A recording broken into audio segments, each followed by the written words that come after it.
নদীর এপার কহে ছাড়িয়া নিঃশ্বাস, ওপারেতে সর্বসুখ আমার বিশ্বাস। এপারেতে সুখ নাই, আমরা এখন ওই পারে যাবো। টুসুর মা কিছু বলো। আমার তো বলারই নেই। গলা বসে গেছে ঠান্ডায়। এই যে নৌকা, যাও যাও যাও, তাড়াতাড়ি নামো। নবগঙ্গা নদীর এই ঘাটে আমি প্রথমবার পার হতে যাচ্ছি। যাও। হ্যাঁ ওঠেন। ওঠার সময় নৌকা খুব দোল খাচ্ছিল। সাহসে ভর করে উঠে পড়লাম নৌকায়। হ্যাঁ উঠে গেছি। টুসু এর আগেও নৌকায় উঠেছে, কিন্তু আগের কথা ওর মনে নেই। ও এটাকেই নিজের প্রথম নৌকায় চড়া ভেবে নিয়েছে। আমার দাদু নৌকার মাঝিকে সাহায্য করছে। দুই পাশে অনেক কচুরি, তাতে সুন্দর ফুল ফুটে আছে। আমার মা আমাকে একটা ফুল তুলে দিয়েছিল। হ্যালো ভিউয়ার্স, আমরা নৌকায় চড়ে নবগঙ্গা নদী পার হচ্ছি। কোন গ্রাম থেকে?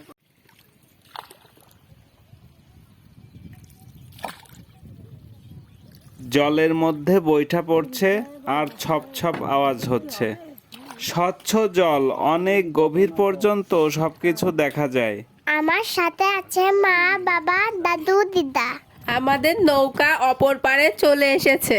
এবার নামার পালা। এপারের গ্রামের নাম শ্রীকুণ্ডি। অনেক পুরনো গ্রাম, কিন্তু আমি আগে কখনো আসিনি, এই প্রথম আসলাম। আসলে নৌকা পারাপারে আমি ইজি ফিল করি না, তবে এটা খুবই আনন্দের।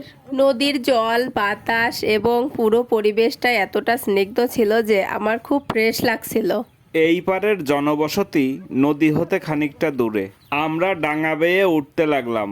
নৌকার মাঝিও এগিয়ে যাচ্ছেন গাছতলার ছায়ার দিকে। এখন রোদের তাপ অনেক বেশি। আমরা এগিয়ে যাচ্ছি বুনো পথ ধরে। দুই পাশে লতাপাতা, ঝোপঝাড়, তার মাঝখান দিয়ে পথটা চলে গেছে লাজুক ভঙ্গিতে। এখন ভর দুপুর।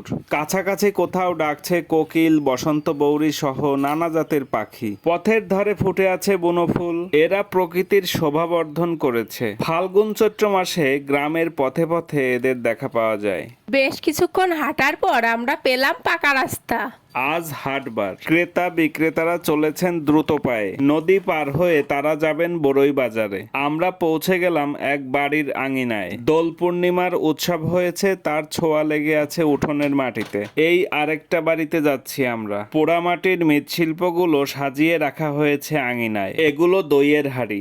অত্র এলাকায় এগুলোকে দইয়ের খুঁটি বলা হয়। এই বাড়িতে এগুলো তৈরি করা হচ্ছে। কুমোরপাড়ায় ঘুরে ঘুরে মাটির জিনিস তৈরি করা দেখতে খুবই ভালো লাগে। মাটির জিনিস তৈরির ঘরকে বলে পালাঙ্গা ঘর। এই যে এটা হচ্ছে পুশল ঘর। এখানে মাটির জিনিসগুলোকে পোড়ানো হয়। ঐতিহ্যবাহী মৃৎশিল্পের জন্য এই গ্রামটির সুনাম আছে। এই যে এই পথে জ্বালানি কাঠ সরবরাহ করা হয়। খুবই শৈল্পিক কাজ এটা। কিছুক্ষণ ঘোরাঘুরি শেষে আমরা ফেরার পথ ধরলাম, অর্থাৎ আবার নদী পার হয়ে ফিরে যাব বড়ই গ্রামে। অনেকক্ষণ অপেক্ষা এবং ডাকাডাকি করার পরে মাঝি ওপার থেকে নৌকা নিয়ে এলেন।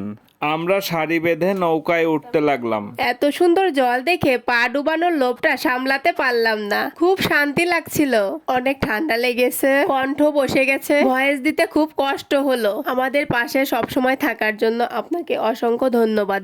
ভালো থাকবেন।